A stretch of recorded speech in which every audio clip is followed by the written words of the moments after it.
Atay interviewon karon nga panak ko pag baki nga nahilo mga kamangag. Ilang lutuon mo, ilang mong sudan nga bangag niya. Kaya nga tao. Oh, kaya nga baki oh. Oh, kani nga baki. Aduna kani hilo nga baki no, yung lutuon. Kuando? Mata be. Oh, mga kabangag oh. Or nagana oh, mga kabangag oh. Ano? Ito ipakita sa mga palaka ni nga kuan mga kabangag.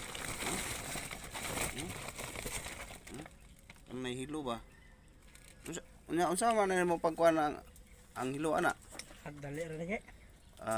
Sa man Pangitan mo tapos kuha mo ugat og iyang hilo-hilo gitom. mo na pangwaon Mura na. aron dili ka mahilo. So sige na mo nagibuhat pagkuan. Sige na, dugay na ako gabuhatan eh. Dugay na kagabuhat ani sige pangwag baki mo isudan. Oo. O mga kabangag kay usa to imong tribe gali. Ano yung native diri mga kabangag sa among lugar. Igaunon tribe diri siya, igaunon tribe. May ilang kuan og walay sudan manguha sila baki may imong sudan ni.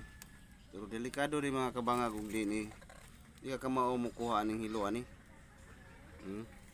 Ayaw expert kayo ni mga kabangag mukuha sa hilo sa baki. Iyon yung lutoon dayon.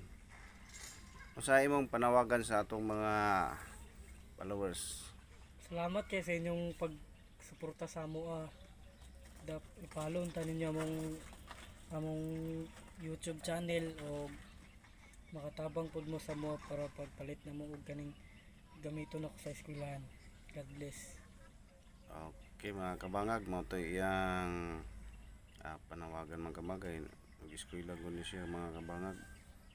Lagi na manakop lagi baki mga kabangag iyang hiluan og mora ipangdaan hiluan ng mga hilo.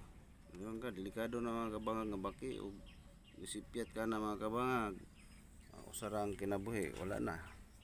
Okay mga kabangag, daghang salamat sa inyong tanan sa inyong pagpalo sa akong page.